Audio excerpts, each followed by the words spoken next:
Víctor, te agradecemos en primer lugar por estar con nosotros, formar parte de esta comunidad y además eh, compartirnos hoy todo el conocimiento que tú tienes. Nosotros seguimos todo lo que tú haces y además admiramos tu labor en todo momento, incluso cuando tuviste el cargo, ¿no?, de ministro de Salud. Así que te agradecemos por tu tiempo y por favor puedes empezar tu presentación.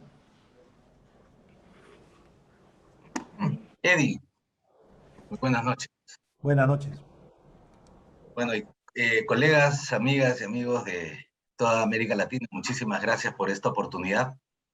Estaba revisando unas notas, Eddie, y hoy se cumple, no sé si se cumple un año exacto, pero hace un año me reuní con ustedes con un tema similar. Y la pregunta es, ¿qué le había pasado al Perú? ¿No? Bueno, ha pasado mucho tiempo pandémico desde ese momento, y ahora es, ¿qué le ha pasado a América Latina? ¿No? Porque América Latina se ha convertido durante la epidemia, durante la pandemia, en el epicentro de la pandemia. Y voy a presentarle algunos datos, ¿no? E independientemente del desempeño de cada uno de nuestros países, en conjunto América Latina no nos ha ido bien. Y compartimos ciertos rasgos, ¿no? Unos más, unos menos, pero tenemos muchos rasgos comunes que al final, además de la historia, de la gastronomía, de la lengua, de la cultura, de, eh, eh, de ser un crisol de razas, ahora nos une el haber enfrentado esta pandemia y, y tener la sensación de que tenemos fracturas que resolver y que son muy urgentes. Entonces, en ese contexto, yo voy a compartir algunas láminas con ustedes para graficar lo que estoy diciendo, para darles algunas evidencias. Y espero que, por favor, esto sea un diálogo, ¿no? Que me interrumpa en cualquier momento, porque va a ser mucho más fácil dialogar, conversar, que esperar las preguntas al final cuando ya la mitad se haya ido, ¿no? Entonces, con su permiso, voy a compartir mi pantalla. Ver.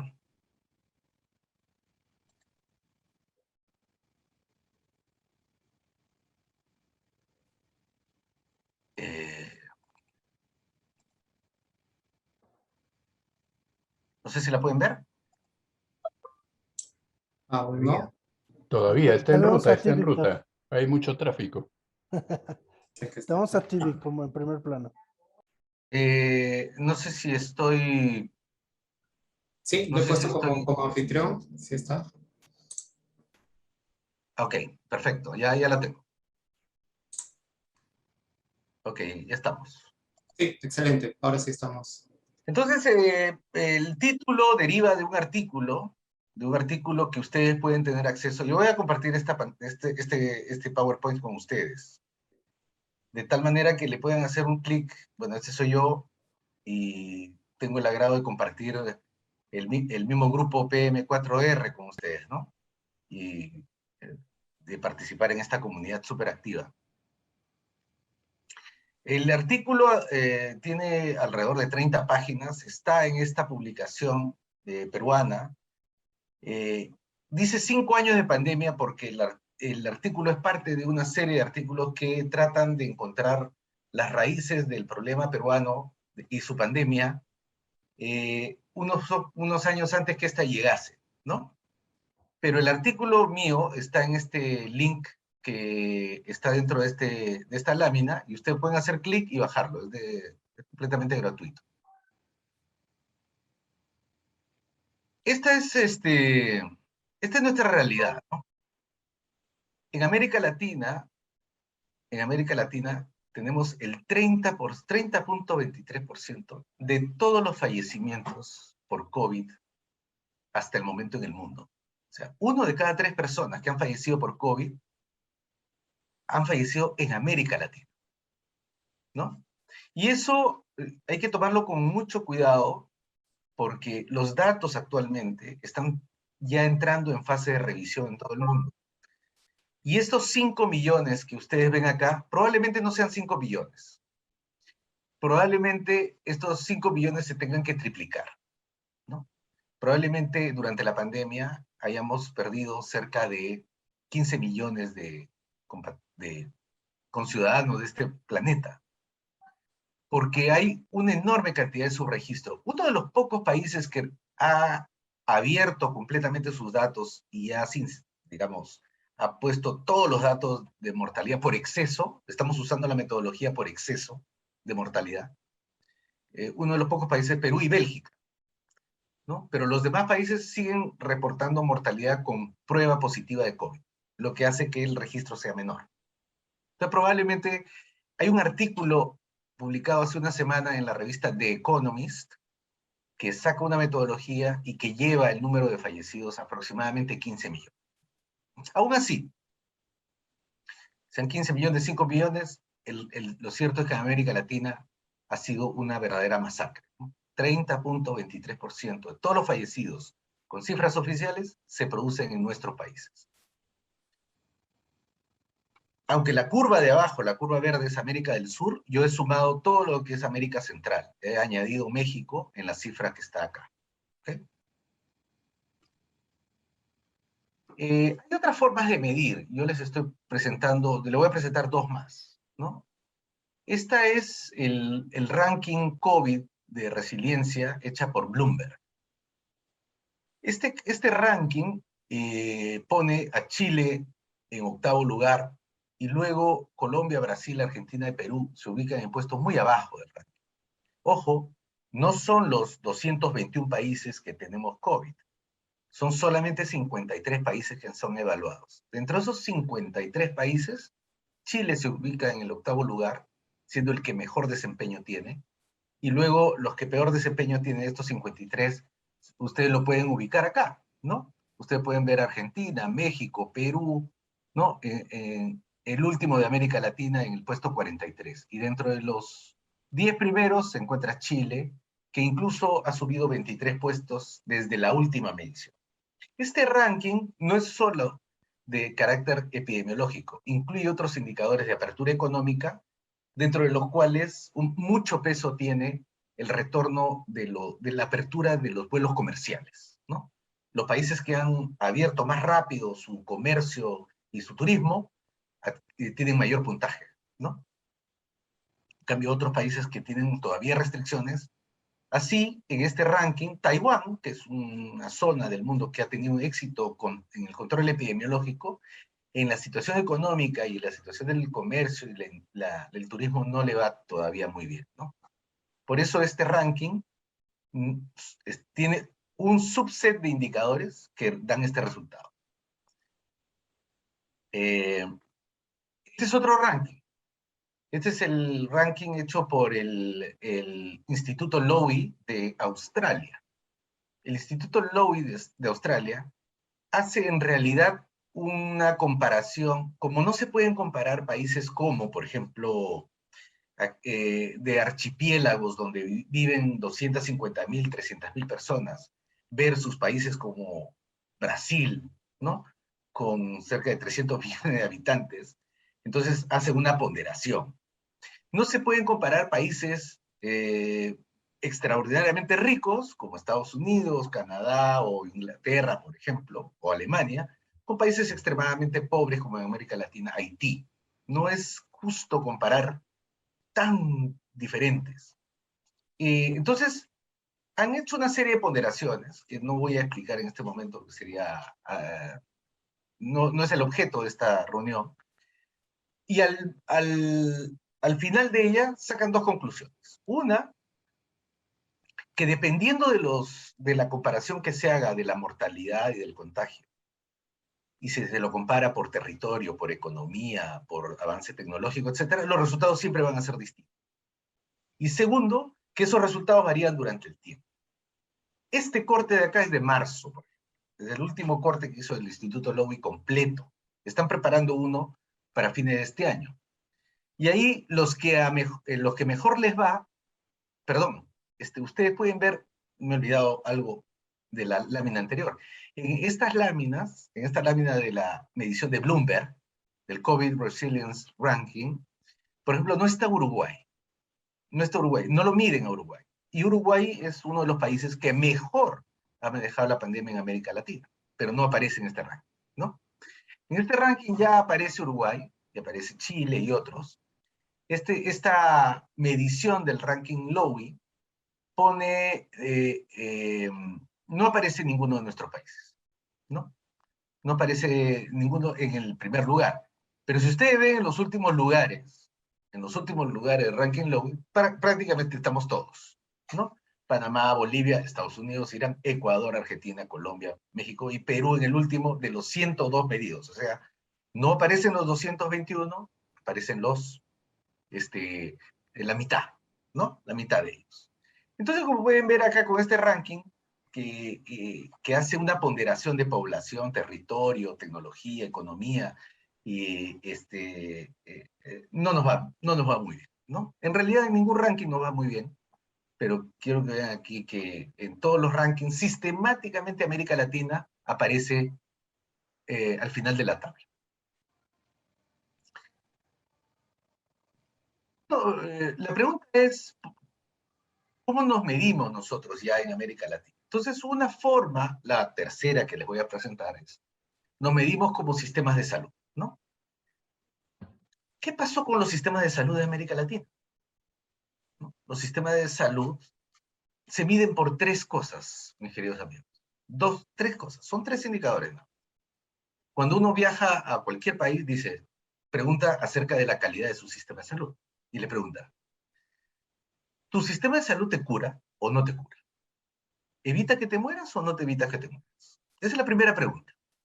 Teóricamente el sistema de salud existe para que uno recupere la salud o eventualmente postergue la fecha de su fallecimiento, ¿no? Porque la muerte es inevitable. Entonces, bueno, la respuesta podría ser, bueno, acá no te curan tan bien, o si te vas a morir, prácticamente el sistema de salud no puede hacer nada. O el sistema de salud es muy bueno porque te restablece, te aminora el sufrimiento y puedes vivir mucho tiempo. Perfecto, esa es la primera pregunta.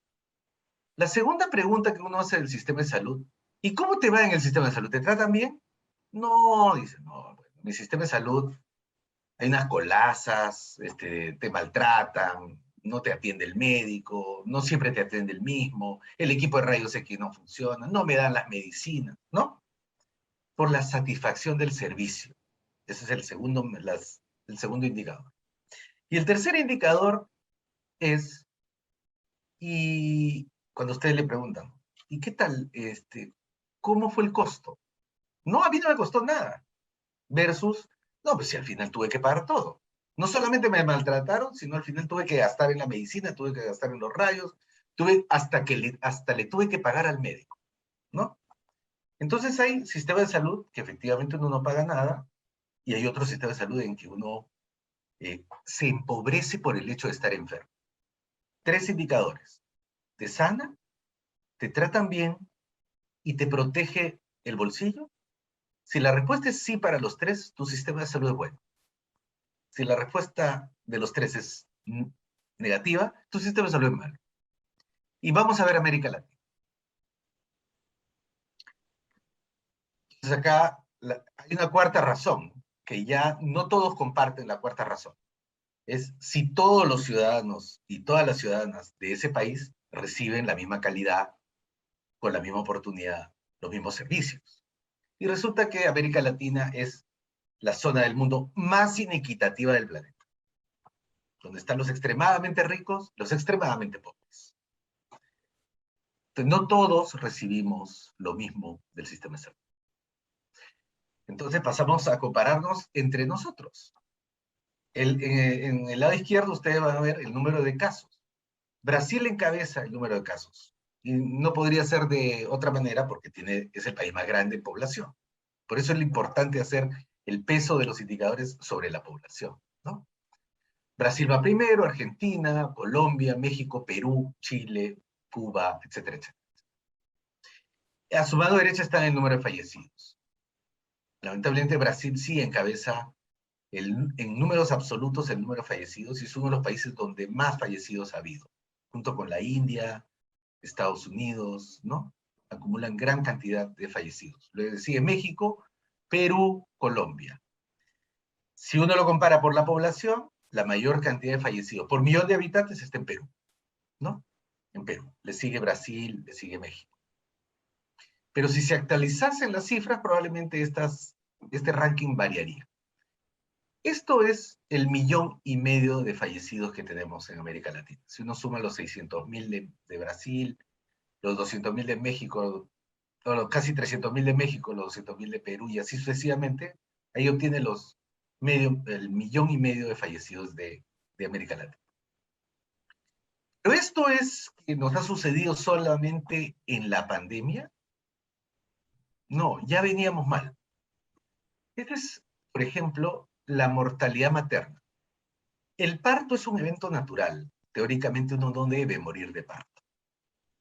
No debería morir de parto porque la tecnología que tenemos ahora hace que el parto sea lo más seguro. Si ustedes quieren tener a su esposa o a sus hijas, ¿no? O a sus sobrinas, lo que fuera, su vecina, y le dijeran, oye, ¿dónde puedo dar a luz? ¿Dónde me aconsejas dar a luz? ¿Dónde le dirían ustedes, según esta tabla? ¿Dónde es más seguro dar a luz? En los hospitales. ¿Pero en qué país? Acá hay, mire, la tasa de mortalidad en los países de la OECD, los más ricos, básicamente europeos y del Sería en sudeste Chile. asiático, 8. Le En sigue Chile. Chile con 13. Perú está con 88. O sea, 10 veces más posibilidades de morir que en España, por cuestión del parto. Y Haití está a 480. ¿Se da cuenta? ¿Dónde preferirían que su compañera, o ustedes, o su hermana, su hija, lo que fue, diese a luz? ¿En qué país? En Chile. Chile. En la OCDE, región, en Chile, ¿no es cierto? Europa. la región. O en Chile, Uruguay. Chile. Y son justamente Chile y Uruguay los que menos mortalidad tienen por COVID. Justamente estos dos países. Los demás países seguimos en la mortalidad. Miren, acá está Perú, último lugar del Sudamérica en mortalidad materna. Luego le siguen algunos países de Centroamérica. Bolivia también está acá, Venezuela, ¿no? Que le va muy mal en la mortalidad materna. Entonces ya venía este problema de antes, ¿verdad? Esta mortalidad neonatal, o sea, la probabilidad de que su nieto, su hijo, el hijo de la vecina, lo que fue, si le dijeran, ¿dónde llevo a voy a tener un bebé, ¿dónde lo llevo para que nazca? Que sea más seguro. En los países de la OECD, mire, 4 de cada 1.000 nacidos vivos fallecen. 4. En América Latina en promedio es 4 veces más, 16. ¿Se dan cuenta? En Perú es 12. En Cuba es 4. Casi como cualquier país europeo. ¿Dónde llevarían a su hija, a su esposa, a su hermana? ¿A dónde le recomendarían a la vecina para que vaya a parir? Definitivamente Europa. Bueno, a Europa, obviamente, ¿no? Si hay plata, Europa. ¿Ya? Por la tabla, Cuba. Y en el barrio, a Cuba. Y nuevamente aparece Chile, ¿eh? Chile y Uruguay, con baja tasa de mortalidad. Entonces, si voy a elegir que les vaya bien a mi esposa y a mi hija o hijo por nacer, Chile y Uruguay se presentan como muy, muy atractivos, ¿no? O Cuba. Porque los demás, como que no. Y efectivamente, la probabilidad de morir por parto, tanto de la madre como del recién nacido, es muy alta en otros países. Pero no podemos aceptar que, bueno, dejó esta gráfica del 2000 al 2017 se ha mejorado sustancialmente también, digo, independientemente que siga habiendo una mortalidad alta, ¿no? Correcto, correcto. Durante los últimos años hemos tenido mejoras sustantivas, pero no necesariamente por una mejora del sistema de salud, sino por otro fenómeno, que es que la mortalidad se concentra, es mayor la mortalidad de la madre y de los bebés cuando más lejos están del sistema de salud, en la ruralidad, en las zonas alejadas. A medida que las personas se han ido migrando hacia las grandes ciudades, el acceso a los servicios es más cercano, a servicios más complejos, mayor calidad, y la mortalidad ha bajado solo por estar cerca del servicio de salud. Aunque los servicios de salud no mejoren, solo por estar cerca ya baja la mortalidad. Pero eso no es el objetivo de esta reunión, sino que ya nuestro sistema de salud no tienen el mismo desempeño que los países más ricos o los países mejor organizados en su sistema de salud. Todos los demás, por más que hayamos tenido mejoras, no son suficientes para llegar a los altos niveles que otros países tienen, ¿no? O sea, dentro de la OECD está Corea. Corea es el país que menor mortalidad neonatal tiene en el mundo, 1.5. O sea, la probabilidad de que un bebé muera en Corea es bajísima, bajísima, por altísimos niveles tecnológicos que ellos tienen. Corea del Sur, ¿verdad? Corea del Sur, porque de Corea del Norte no tenemos ningún dato. Y aunque tuviéramos datos, no serían en absoluto confiables. Bueno, ya sabemos que nuestro sistema de salud no nos otorgan grandes garantías de salvarnos la vida o curarnos, ¿no? He puesto 2 o 3 ejemplos. Vamos al otro, satisfacción del usuario. ¿Qué tal te va en el sistema de salud? Bueno, esta foto es de una cola esperando la vacuna contra el COVID, ¿no? Largas colas con sus banquitos, esperando el momento en que van a ser vacunados. Pero esta cola podría ser esperando cualquier servicio en América Latina. El banco, el mercado, el día de pago, etcétera, etcétera. Las colas, los servicios son de muy mala calidad, ¿no? Les estoy poniendo un ejemplo de Perú. La proporción de que la gente por la cual no va al servicio de salud, se siente mal. Dice, oye, ¿te duele algo? Sí, me siento mal. ¿Y por qué no vas al centro de salud? No, me atienden mal, ¿no? Ha aumentado. La gente no va por deficiente calidad de atención. No, ahí no me van a atender bien. Y no va, posterga la decisión. No busca porque se demora la atención. Dice, uy, pucha, tengo que irme a las 3 de la mañana y me van a atender como a las 12, 11 de la mañana, con suerte. Voy a sacar mi ticket, mi turno. 320%. Y lo peor, la proporción por la cual no busca por maltrato en el servicio es enorme. No te preguntan el nombre, te gritan, ¿no? Vaya a hacer la cola, el médico ni siquiera te toca, no te mira, no te orienta, todo es rapidito, ya vaya, ¿no? Entonces, la gente se siente maltratada por los servicios de salud. ¿Eso es en Perú? No, eso es en América Latina. Miren este estudio que compara Brasil, Colombia, El Salvador, Jamaica, México, Panamá, para poner algunos ejemplos de América Latina. Ven esta cifra, 74%. El 74% está insatisfecho porque durante los fines de semana no hay atención. Justamente en los días en que ellos tienen tiempo para ir a los servicios de salud porque si no pierden el trabajo. Acá hay otra cifra interesante, 51% no les gusta el servicio porque no hay un doctor que regularmente los vea. Hoy día lo ve el doctor Manuel, mañana lo ve la doctora Rosa, y todos le hacen la misma pregunta y se pierde el tiempo. Mire, casi la mitad de la gente dice que es difícil comunicarse con el doctor. Es difícil, no lo entienden. No le da el suficiente tiempo, no explica bien las cosas, no me resuelve los problemas. Una tercera parte es, no me resuelve los problemas, ¿no? Y finalmente, me dan una receta o me derivan a otro centro y no me ayudan a coordinar. Cuando me voy al otro centro, al hospital, por ejemplo, nadie sabe qué tengo, no identifican, tienen que volverme a hacer los análisis. Realmente es muy penoso para... Yo quería agregar solo un punto, ¿verdad? Si me permite, dentro de la Claro que problemática. Sí, claro.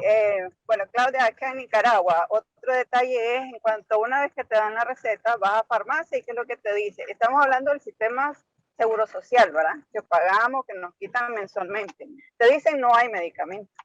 no está el medicamento que le diagnosticaron, venga dentro de tanto y va 1, 2 veces y nunca hay medicamento. Entonces, otra problemática que hay. Pero por supuesto. Entonces, no te resuelve el problema y cuando ya no encuentras el medicamento de la Seguridad Social o no encuentras que vas a tomarte la radiografía y el equipo está malogrado, ¿no? O vas al laboratorio y justo ese día no ha llegado el laboratorista o se malogró la centrífuga. Entonces uno termina yendo al sector privado y comprando el servicio por el cual ya pagó, como en tu caso por la Seguridad Social, ¿no? Entonces si uno termina insatisfecho, al final va a gastar su dinero. Y allí falla la protección financiera del sistema de salud. ¿Se acuerdan de los tres? Que te cure, que te trate bien y que te trate bien el bolsillo, que no termines gastando tu plata, que no te empobrezcas. Este señor está vendiendo su carro para poder salvarle la vida a un familiar. Eso pasa a miles de personas, millones de personas que tienen que hacerse una cirugía, que tienen que tratarse un cáncer, que tienen que hacerse un trasplante, que tienen que hacerse hasta a veces cosas sencillas y que tienen que vender sus cosas, hacer actividades en la comunidad para recolectar dinero para poder pagar sus servicios, porque el sistema de salud no los protege. Y en América Latina, esto se mide por el gasto en bolsillo. ¿Cuánto uno gasta de bolsillo para, termina gastando de bolsillo para curarse, para atenderse? Bueno, en América Latina el peor de todos es en este momento Venezuela. Pero ¿se acuerdan de Chile que se iban a atender el parto? En Chile el gasto de bolsillo no es bajo, es alto. Acá está 33%. Perú está por el 28%. Dentro de los países, la OMS recomienda que esto debe ser menos del 20%. Debajo del 20% está Costa Rica, bueno, ahí justo Costa Rica. Luego la OSDE, los países más ricos, 20%, 20.6%. Y miren, Uruguay, 17%, Jamaica, 17%, Colombia, 16%, Argentina, 15%. Argentina protege bien del gasto de bolsillo, según estos indicadores. Y Cuba, 10%. ¿Ok? Los demás vuelan. Mire, México, 41%. Paraguay, 44%. ¿No? Honduras, casi 50%. Es altísimo. Y luego dentro del gasto bolsillo hay uno que se llama gasto catastrófico. O sea, un accidente de tránsito urgentemente a la unidad de cuidados intensivos y tengo que empezar a gastar mucho dinero. Después que sale de cuidados intensivos, eventualmente vivo, termina totalmente empobrecido, porque para sanarlo, para cuidarlo, la familia, incluso la familia extendida, se ha endeudado no una generación, 2 generaciones para poder sacarte de esa unidad de cuidados intensivos vivo, todos los días pagando. El gasto catastrófico en América Latina es uno de los más altos del mundo, ¿no? Es uno de los más altos del mundo. Ahí en Europa y en Oceanía, en Norteamérica, es muy bajo, ¿no? Es por sus sistemas de salud mucho más protectores de sus ciudadanos, ¿no? Entonces, en conclusión, hasta este momento, los sistemas de salud de América Latina tienen dificultades para sanar, para curar, para salvarte la vida. Definitivamente tienen dificultades para entregar un servicio de buena calidad. Y tercero, los sistemas de salud de América Latina no te cubren el bolsillo, ¿no? Termina uno gastando mucho dinero. Entonces, el COVID llega a esos sistemas de salud y produce una enorme mortalidad. Una enorme mortalidad. ¿Qué explica el hecho de que América Latina tenga 1 de cada 3 fallecidos del mundo por COVID? El primer factor, y parece un elemento que no está normalmente valorado, es el tema de la gobernanza. ¿Qué es la gobernanza? ¿Hasta ahí alguna pregunta? Perdón, ¿alguna pregunta, alguna intervención? Una consulta. Sí, dígame. Cuando El COVID llegó a los países de América Latina. Muchos países no estaban preparados, bueno, casi nadie, mejor dicho, a la mortalidad de la enfermedad. Y uno de los equipos que por naturaleza no se tienen priorizados por los altos costos que generan son los ventiladores mecánicos. Entonces hubo una demanda mundial de estos equipos y los primeros que se los llevaron, o sea, los que compraron, fueron los países desarrollados, Europa, Estados Unidos, pero los países de América Latina nunca no tuvieron acceso a estos equipos y también fue una causa por la cual la mortalidad por el COVID se disparó en nuestros países. Es correcto, y lo vamos a ver en adelante. No es solo porque no tuvimos acceso al mercado, sino que nosotros en América Latina no desarrollamos los equipos. Los equipos se desarrollan en el norte, en desarrollado. Nosotros somos periféricos en el mundo de la innovación y del desarrollo tecnológico. Por lo tanto, somos compradores netos de insumos, tecnología. Compramos todo. No desarrollamos prácticamente nada, incluyendo la vacuna. Ya lo vamos a ver adelante.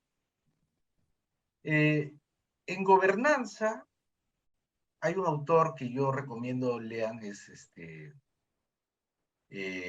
Fukuyama, Francis Fukuyama. Hay un artículo que he escrito en Foreign Affairs, y en el artículo que yo he escrito está citado, ahí lo van a encontrar. Él dice que hay 3 dimensiones de la baja gobernanza. La primera es la capacidad estatal para entregar servicios. Cualquier servicio. Seguridad, justicia, educación, salud, transporte, cualquier servicio. Países que pueden dar mejores servicios, se dice que tienen una buena gobernanza. Segundo, confianza. La confianza entre los ciudadanos y sus gobernantes, pero también la confianza entre nosotros, entre los ciudadanos. La tercera dimensión de la gobernanza es el liderazgo, ¿no? Si hay una capacidad para liderar y conducir el país, o la región, o el estado, o el municipio. Hay unas 2 características adicionales, que es la capacidad de planificar y proyectar el futuro, ¿no? Y finalmente, una vez que se ha hecho la planificación, alinear los recursos para lograr el objetivo. Eso es lo que vemos en nuestros cursos de PM4R, ¿no? O sea, planificar, programar y alinear los recursos y organizarlo de tal manera de lograr los objetivos. En América Latina, como en ninguna otra región, durante los últimos 5 o 6 años, en primer lugar, no los últimos 5 o 6 años, pero en primer lugar, nosotros hemos enfrentado y enfrentamos problemas estructurales. Esto es capacidad estatal. Cuando esta persona de esta casita amarilla, ¿no? O de la casita verde, o de la casita roja, uno le dice, tienes que estar aislado, tu domicilio ventilado, tienes que lavarte las manos, no salgas, haz trabajo remoto, ¿no? No vayas al trabajo, ¿no? O haz tus transacciones por internet, ¿no? No salgas. Eso es imposible. Este es un pueblo joven en Lima, pero puede ser una villa miseria, una favela, un barrio, ¿no? Decirle a esas personas que no salgan es falso. No va a suceder. Primero porque la mayor parte vive en pobreza, tienen trabajo. El empleo informal en América Latina es elevadísimo. ¿Qué significa empleo informal? Que no hay contrato y lo ganan al día. Un ejemplo concreto, y es además el 80% del trabajo de América Latina es manual. Es manual. La cocinera, el lavandero, el que lava el carro, el que pinta las paredes, el que construye los edificios, no se puede llevar el trabajo a casa. Y a ese lavandero, panadero, constructor, lo que fuere, chofer, le pagan día a día. Con esa platita, la mitad de la gente que vive ahí tiene un refrigerador. No se le puede decir, mire, abastézcase para las próximas 2 semanas. China acaba de lanzar un llamado a toda su población de que se abastezcan para el próximo mes en China. En China están haciendo un gran acopio en los domicilios porque ya los chinos están viendo o un problema con la pandemia, ¿no? O un problema de desabastecimiento enorme. Eso no se le puede decir a esta señora de la casita roja, porque no tiene refrigeradora, lo más probable. Y tampoco se le puede decir que haga una transacción vía internet, porque solamente una tercera parte de los que viven acá tienen computadora o internet. No sé si me dejo entender. Si ustedes viven en esas condiciones, sin agua, hacinados, sin internet, ganando el día a día, sin cuenta bancaria, es prácticamente imposible que no se contagie. En estas condiciones, la gente se contagia en grandes niveles, en las favelas brasileras, en los barrios venezolanos, en la Villa Miseria, creo que es en Argentina, ¿verdad? Y así sucesivamente. Todos nuestros pueblos que viven en extremadamente pobreza, los contagios son altísimos, altísimos. Entonces las medidas de contención son prácticamente difíciles de sostener. Algunos países han sido más exitosos, otros menos, pero al final no se ha podido contener por largo tiempo. En segundo lugar, la conflictividad social. La conflictividad social ha ido en contra de la pandemia.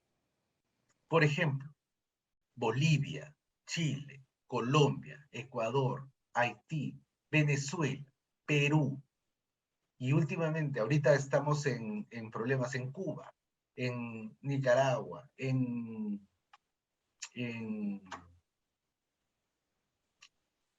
me fue, pero América Latina vive permanentemente en convulsión entre los ciudadanos y sus gobiernos, pero también entre los ciudadanos, y eso se marca por la gran polarización, está mal escrito acá, es la gran polarización de la sociedad. Estamos enfrentados. No sé si, yo creo que ustedes me entienden, ¿no? En todos los países estamos súper enfrentados. Blanco contra negro, ¿no? Arriba contra abajo. No hay, los medios se han debilitado. ¿Perdón? Allá. Y finalmente, con gobiernos débiles, ¿qué ha sucedido? Toda la superestructura que hemos creado arriba se ha debilitado.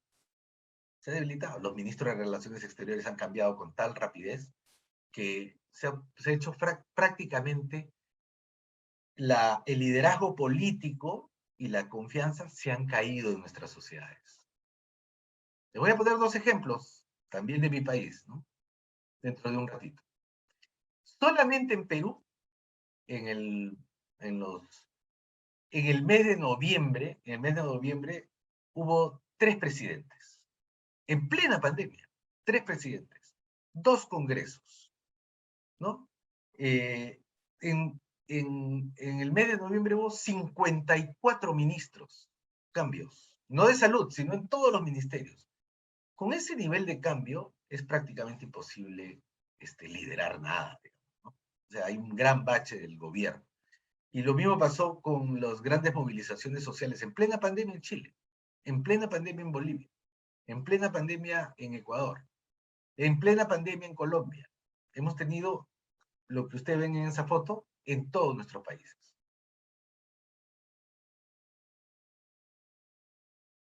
Veamos pues entonces, ahora entremos al sistema de salud.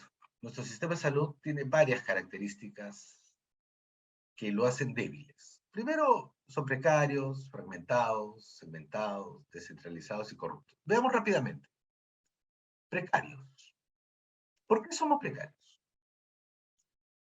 Porque con la sola excepción de Uruguay, el resto de los países de América Latina no le dan el 6% del Producto Bruto Interno a su sistema público. El único es Uruguay. todo el resto de los países de América Latina invierten poco en salud. Dentro de lo poco hay quienes destacan. ¿Quién destaca como que invierte más en salud? Cuba. Miren qué casualidad, otra vez. Cuba, arriba. Chile, arriba. Uruguay, ¿no? Miren abajo. Vamos hacia abajo. El promedio de América Latina, la OECD está invierte 4 veces más que América Latina en promedio. Y Perú otra vez abajo. Ya no está siendo casual, ¿verdad? No está siendo casual que Perú sea el que menos, el de peor desempeño, porque invierte poco. ¿Se dan cuenta? Si uno lo compara, acá tengo una comparación entre Brasil, Colombia, Perú, Chile y México, el rojito es Perú. El rojito es Perú. Y el Brasil es el más alto, el que más gasta en salud. Pero no tiene los resultados que tienen otros países. Ese dinero que invertimos se expresa en camas, en hospitales, en gente, en servicios, en medicamentos, ¿no es cierto? Miren, esto es el número de camas en los países ricos, OCDE. Esto es en los países de la Corporación Andina de Fomento. Portugal está por encima del promedio. Le sigue Trinidad y Tobago, que es un pequeño país. Por eso es bien importante compararlo con su población. España, República Dominicana, y así vamos. Miren, cuando llega la pandemia, a nosotros nos encuentra acá, con esta brecha por llenar el número de camas. Esto era lo que nos falta. Paraguay igual, Venezuela igual, Bolivia igual, Costa Rica y México, etcétera, etcétera, etcétera. Mejor preparado para estar por lo menos cerca del promedio, Chile, Argentina, ¿no? Los que tienen que comprar menos para llegar al nivel promedio que se necesita. Mucho más atrás están todos estos países. Otro ejemplo, camas de unidad de cuidados intensivos, ¿no? Uruguay, mire, por encima del promedio, Uruguay encabezando, Argentina, Perú, mire, Perú totalmente deficitario, Venezuela, Ecuador, México, Bolivia, ¿no? Chile está muy bien, Brasil también, Panamá.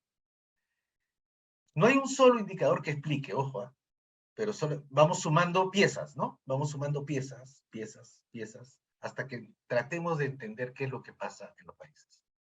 Pero ciertamente cuando llega la pandemia nos encuentra totalmente desabastecidos, en el caso peruano, venezolano también. Ya vamos sumando camas UCI, ventiladores mecánicos.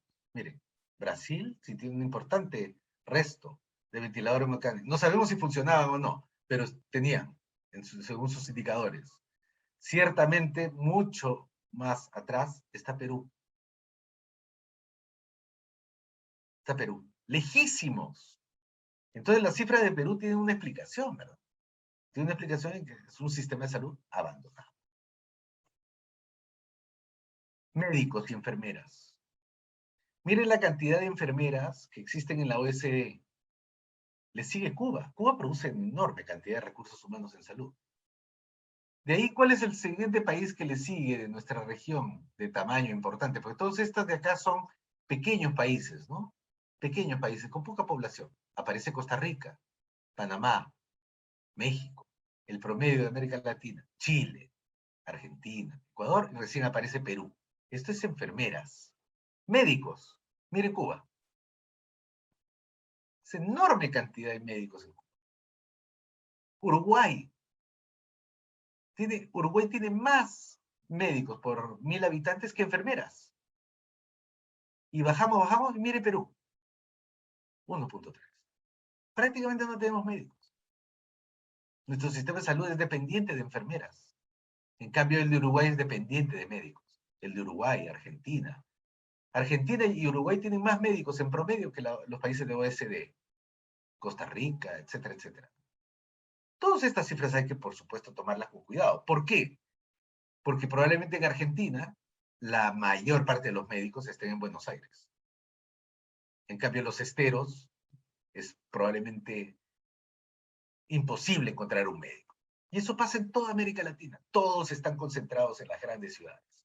Y dentro de las grandes ciudades no están en los barrios. ¿Dónde están? En los grandes hospitales. En los grandes hospitales. No están en el barrio ahí de esas casitas amarillas, verdes. Están en los grandes hospitales. Y las enfermeras también. Entonces, podemos tener el número, pero no distribuidos adecuadamente. La segunda razón, fragmentado. El sistema de salud de América Latina, todos son fragmentados. Los sistemas de salud de los militares, los sistemas de salud de los policías, los sistemas de salud de los trabajadores formales. La compañera de Nicaragua, por ejemplo, que habla de que es de la seguridad social. Ella es, como en otros países, de un pequeño grupo que tiene seguridad social. Normalmente, los empleados formales. El 70% de los empleados informales tienen otro sistema de salud. Por eso esto se ha pintado de distintos colores, porque somos ciudadanos con distintos sistemas de salud. El sistema de salud azul, el amarillo, el verde, y muchos de ellos no hacen cambio de servicio, ¿no? Este es el Perú. Nosotros tenemos 32 subsistemas de salud. Aquí está el ministro de salud. Aquí. Todos estos de acá, todos de aquí, uno traza una línea, todos estos no le hacen caso al ministro, porque dependen de otros ministerios o dependen de sus gobernaciones. Y eso que el Perú es país unitario. Argentina es un país federado. Brasil es federado. México es federado. Ahí la situación es mucho más compleja en términos de negociación política entre el ministro de Salud y los gobiernos federales, ¿no? Igual en España. En España España es una unión de comunidades autónomas. Ahí las comunidades autónomas y el ministro de Salud tienen que negociar políticamente cada una de las medidas. Por eso se necesita mucho liderazgo, ¿no? Entonces la fragmentación nos ha jugado en contra durante la pandemia. Otro elemento, la gestión. Y ahí es donde yo me refería a la altísima rotación. Nuevamente el caso peruano, pero puedo poner un caso cualquiera. En el caso de Perú, la duración promedio de un ministro de salud es de 11 meses. En América Latina es 1 año y 3 meses. No es mucho más. La rotación en América Latina de sus funcionarios es muy alta. Debe pasar en Argentina, en Chile, en Uruguay, que los ministros o secretarios de salud cambian con una rapidez impresionante, ¿verdad? Esto es lo que yo le decía. Mire, en los últimos 5 años han ocurrido, esto dice la primer ministro del gobierno de transición. Solo en noviembre, 54 ministros de gobierno. En noviembre del 2020, en plena pandemia. Tomando decisiones sobre la compra de vacunas. Tomando decisiones para comprar los ventiladores, las unidades de cuidados intensivos. ¿Quién firma el contrato? ¿Qué ministro firma el contrato con esta rotación? ¿Con quién negocio? ¿Quién maneja el proyecto? ¿No? Con la rotación del ministro cambian todos los funcionarios de alta dirección. En la gestión también se produce mucha pérdida, mucho malgasto. Se compran productos de mala calidad, se roba demasiado, se pierden los almacenes, se descarta demasiado. O sea, es un problema ya serio que linda con la corrupción, porque el otro elemento que hay que tomar en cuenta es nuestra dependencia sanitaria. América Latina es importador neto de medicamentos. Nosotros no producimos innovación. Durante el último mes se han desarrollado 2 nuevos productos del COVID, ¿no? Uno de la empresa Merck y el día de hoy ha lanzado otro producto Pfizer, que son pastillas para la COVID, para detener su evolución. Esos 2 productos han sido desarrollados en el norte, no en América Latina. Nosotros tenemos que comprar. Estamos dependientes de las patentes. Somos dependientes de la industria farmacéutica. En América Latina solamente hay 3 países que tienen poder industrial en medicamentos. Brasil, Argentina y México. ¿Y dónde exportan sus productos? A América Latina. ¿Y qué productos son? Son básicamente medicamentos genéricos, paracetamol. No innovadores, son productos ya con patente liberada, donde México, Brasil y Argentina son muy potentes produciendo para el mercado de América Latina. Perú no exporta medicamentos, somos importadores netos. El país que más importa medicamentos, el más dependiente de todos en América Latina es Ecuador. Importa casi todo. Todo. Casi no tiene industria nacional. Tampoco producimos equipos. Los pocos que producen equipos son Brasil, Argentina y México otra vez. Antes era Venezuela, ¿no? Pero son ensambladores, no son desarrolladores, ensambladores. Y finalmente, en investigación e innovación, el único país que ha desarrollado su propia vacuna es Cuba. Todos los demás estamos montando fábricas, o bueno, en Argentina, Chile, Brasil, México, están montando fábricas para producir vacunas que ya han sido desarrolladas en el norte. Sinovac en Chile, AstraZeneca en Argentina, Pfizer y AstraZeneca en Brasil, ¿no? Y en algunos casos, ni siquiera el producto completo, a veces solo para envasar, o producen un insumo que se necesita para producir la vacuna, ¿no? Bueno, esa es nuestra situación en desarrollo industrial, en términos... Entonces estamos, digamos, nuestra soberanía en términos industriales, sanitarios, es muy mala, ¿no? Y eso se expresa en la vacunación. Miren a la derecha son todos los productos que nosotros compramos. Le hemos comprado a China, le hemos comprado a Europa y le estamos comprando a Estados Unidos todas las vacunas que estamos utilizando en lo que ciertamente es una exitosa vacunación, pero muy penosa negociación, donde se han producido incluso problemas de corrupción. ¿Dónde? Vacunagate hemos tenido, Vacunagate se le está llamando estos casos de vacunaciones para gente privilegiada, mal manejo de los... lamentablemente tenemos los casos de Perú, que involucra hasta el presidente de la República, Argentina, que involucra a su propio ministro de Salud, Colombia, ¿no? Y bueno, hemos tenido casos de vacunagate en varios países de América Latina. El otro elemento es la corrupción. La corrupción es durísima en nuestros países. En el Perú, el sector salud es el segundo más corrupto después de transportes. Pero no es solo Perú. Esta es la percepción de la corrupción en América Latina con respecto a salud. ¿Se dan cuenta? Lo encabeza Colombia. Los ciudadanos colombianos creen que su sector salud, 60% de los colombianos creen que su sector salud es corrupto.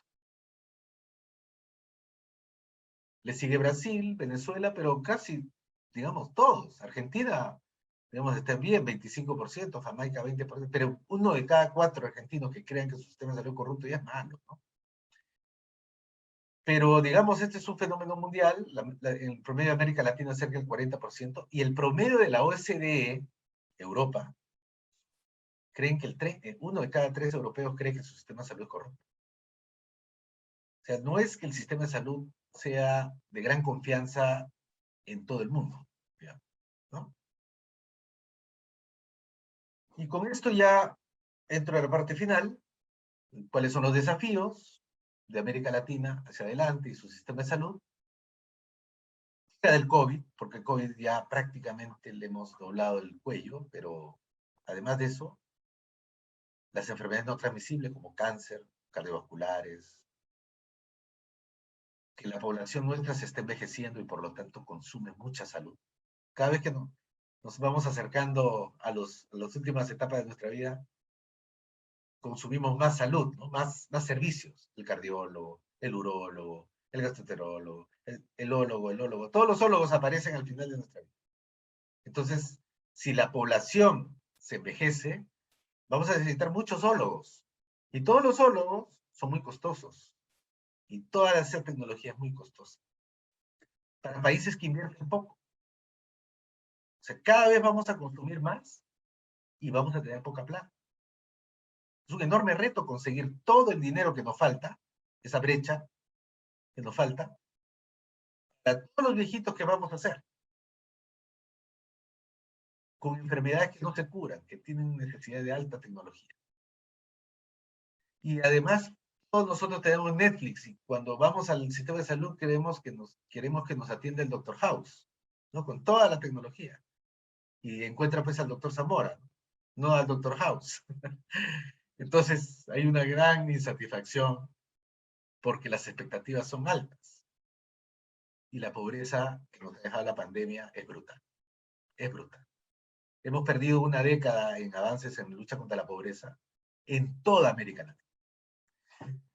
Bueno, yo pensaba darles al final una visión esperanzadora. No se puede, lamentablemente.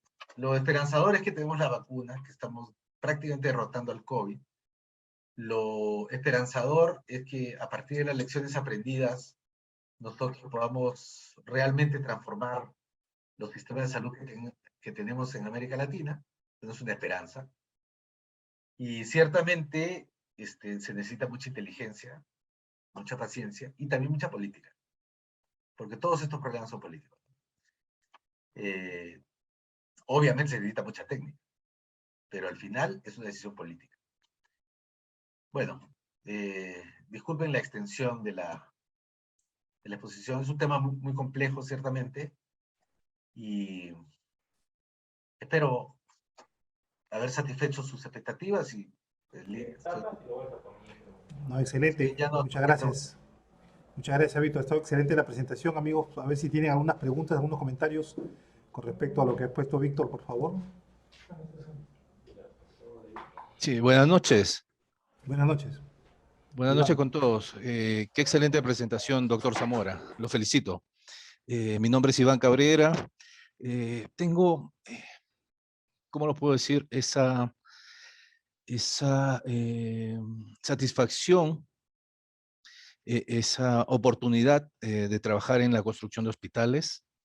Entonces, me sirven mucho sus cifras, me sirve mucho esta pauta que usted indica.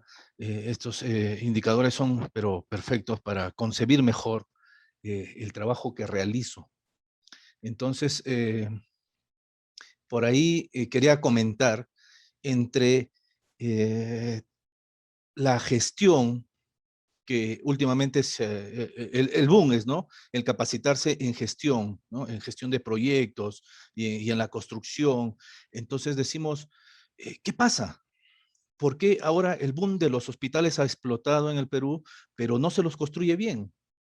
Entonces, hay deficiencia en gestión, pero si la gente se está capacitando constantemente. Ahora hay mucho PMP, PM4R, hay maestrías en dirección de proyectos, y todo eso todavía no se ve reflejado, ¿no? O se ve reflejado muy poco, pero quiero sumarle algo que de repente nos estamos olvidando, que es la parte técnica, porque creo que hemos asumido, estoy hablando en el Perú, hemos asumido que la parte técnica es suficiente para poder construir grandes hospitales, para poder plasmar esas necesidades que justamente las vemos en estos indicadores. Entonces, el dejar de lado un poco la parte, dejar de lado de fortalecer la parte técnica y solo evocarnos en la parte de gestión, creo que nos ha desbalanceado un poco, particularmente, es mi opinión particular, ¿no? Entonces, en el tema de la construcción, ¿por qué? Porque siempre el problema cuando uno se va a ver qué pasa, por qué no se construye este hospital, por qué no se acaba, por qué vamos con el hospital de hace 7 años y si no es la pandemia, no se lo toma a la fuerza. ¿Qué pasa ahí? ¿No? ¿Qué pasa con el hospital de Lorena en el Cusco? ¿Qué pasa con el hospital de Cutervo en Cajamarca? Que se lo tiene que demoler todo el avance que tuvo para volver a construirlo. ¿Qué pasó en todo eso?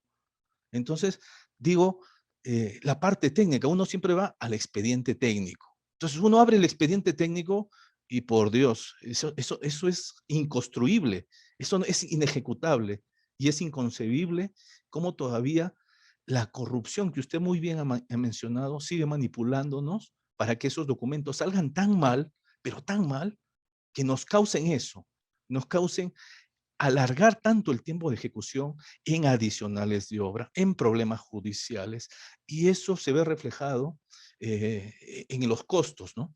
¿Cuánto le cuesta? Vamos a suponer, ya que hablé de ATE, digamos, 200 millones de soles costó ese hospital, con muertos y heridos. 200 millones, uno dice, qué increíble cantidad de dinero, ¿no? Pero no suma todas esas vidas que se pudieron haber salvado o esas enfermedades que pudieron haber curado si es que el hospital hubiese sido construido en los 2 años que fue previsto. Entonces, hay una parte muy importante que no se le suma a esos 200 millones de soles, sino serían muchísimo más, y que es la salud de las personas justamente. Solamente es un comentario breve para sumar un poco a los datos que usted estaba brindando y que se pueda también, digamos, analizar y en algún momento las personas que tomen las postas en las direcciones, siendo funcionarios, siendo las personas que dirijan el país desde la parte público-privada, reflexionen sobre esto y de repente puedan empujar un poco más el carro hacia adelante. Muchas gracias.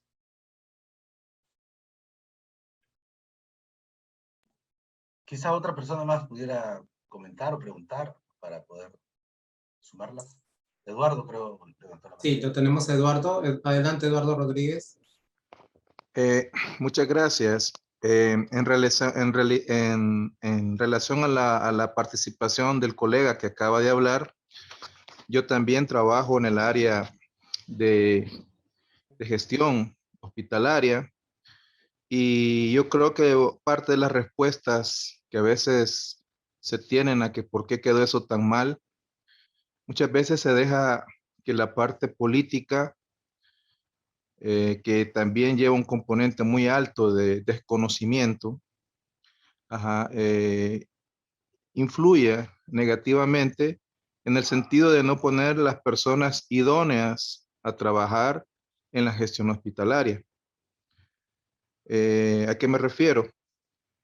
Cuando se hace un hospital, lo primero, como ya hemos visto en todos los capítulos del PM4R, una de las cosas más importantes es ¿para qué lo voy a hacer? ¿Qué voy a lograr con esto? ¿Cuál va a ser mi alcance a mediano y a largo plazo?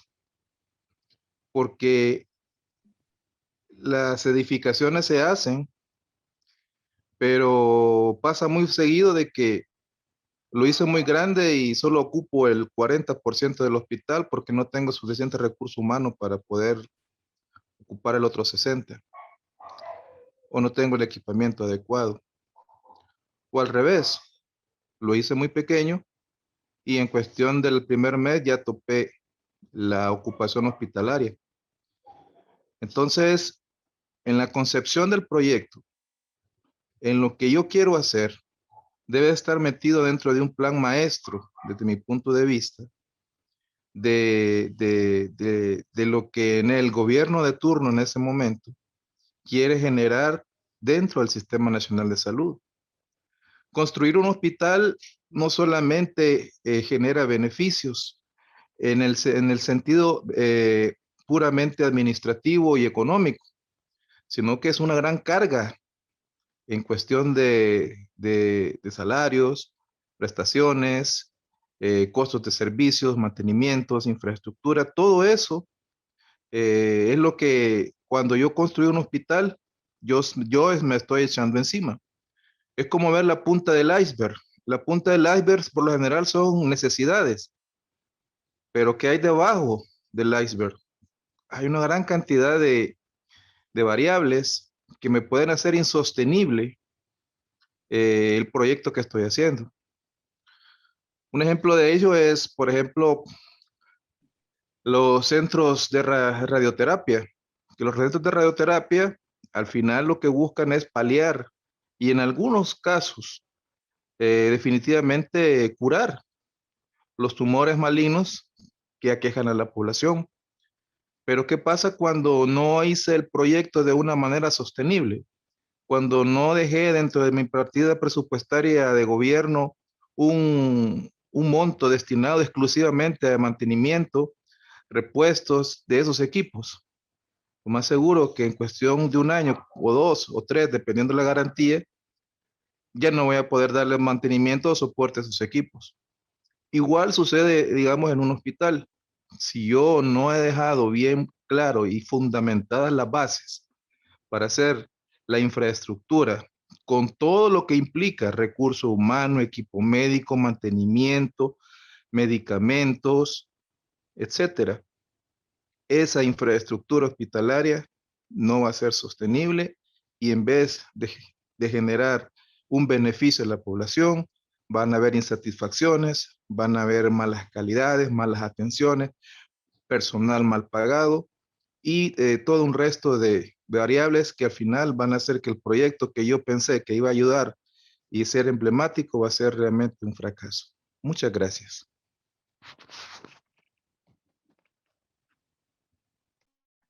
Sí, si me permite un solo comentario, ¿no? Al respecto, porque es un tema gigantesco, ¿no? Es un tema complejo, lo que es infraestructura sanitaria.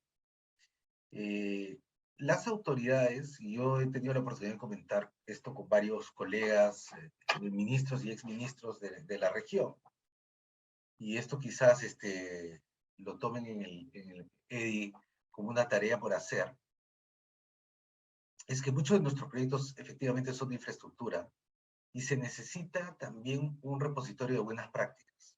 Así como hay muchos hospitales que salen chuecos o no terminan de hacerse, durante la pandemia yo tenía 500 camas UCI de unidad de cuidados intensivos que no podía usar por algún tema judicial. O sea, las infraestructuras estaban judicializadas y no podía tocar esas camas. Por más decreto de urgencia, de emergencia, el Poder Judicial no me permitía usar esas camas.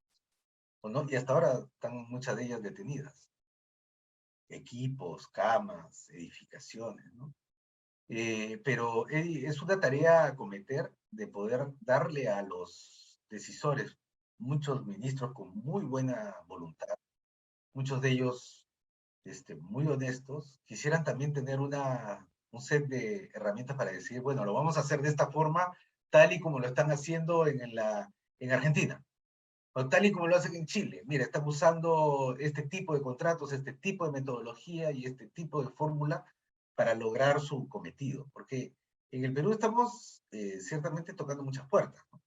Hemos llegado hasta hacer acuerdos país a país. ¿Qué significa esto? Que el Perú ha tenido que reconocerse incompetente.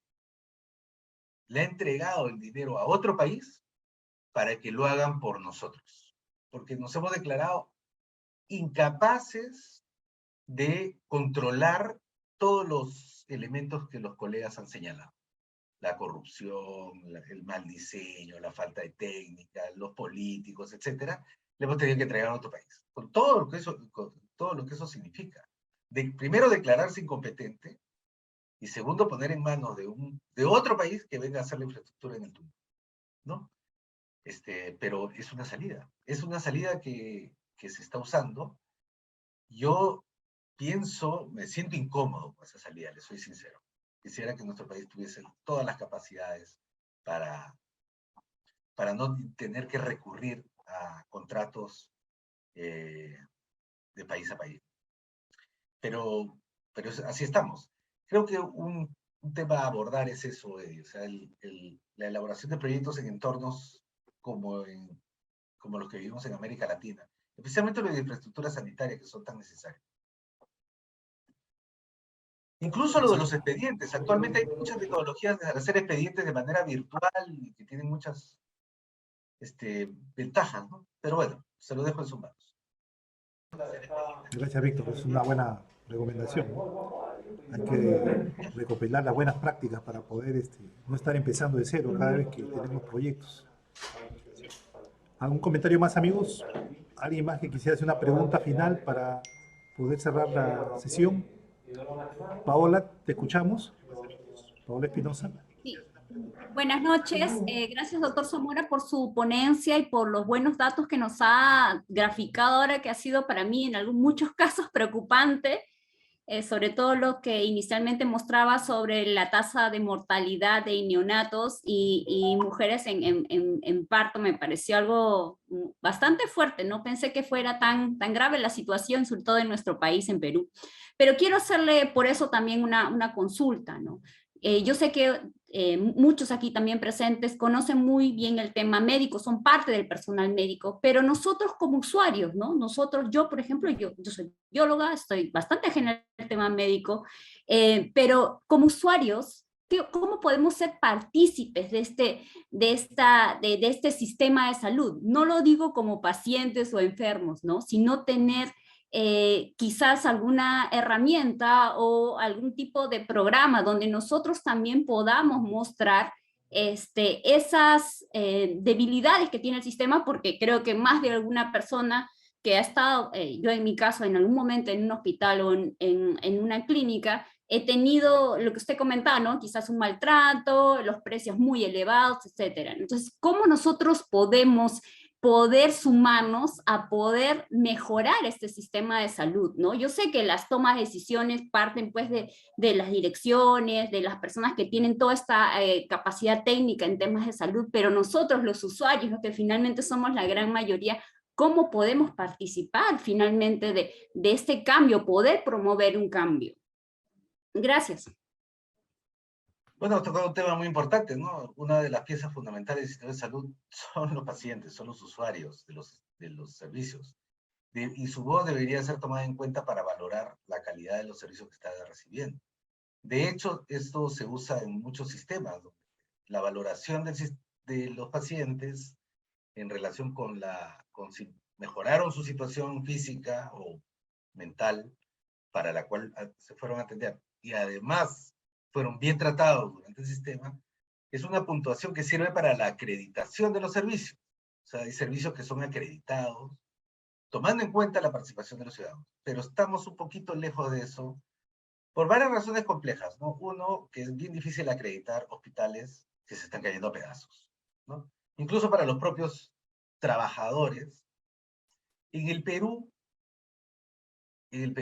me avergüenza decirlo, pero es así como trabajamos, 30% de los establecimientos del primer nivel no tienen agua. 70% no tienen internet.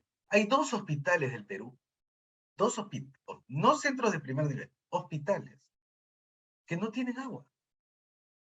Se abastecen de agua con camiones cisterna todos los días.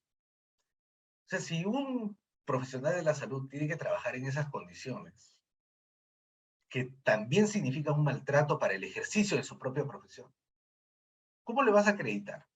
¿No? Él te va a decir, oye, ¿cómo vas a, para acreditarme, dame todas las condiciones para trabajar bien? Entonces es un circuito difícil de romper, pero ciertamente debe participar el usuario permanentemente. Eddie, yo tengo una actividad dentro de 5 minutos. Excelente, muchas gracias. Vamos a cerrar esta sesión, por favor. Un fuerte aplauso para Víctor, que nos ha acompañado esta noche. Agradecimiento a toda la comunidad por la atención.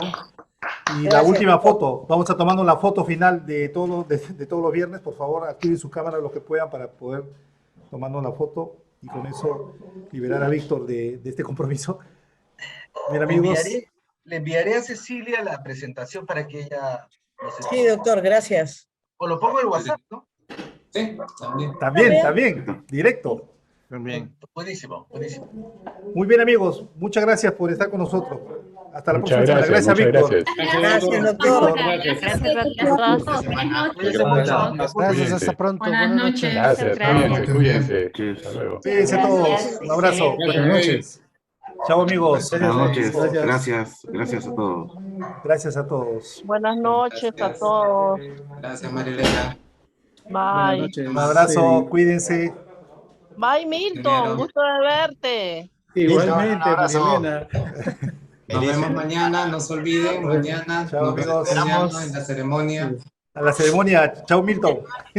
Gracias, Eddie. Beatriz, nos vemos. César, nos vemos, César. Nos vemos. Walter.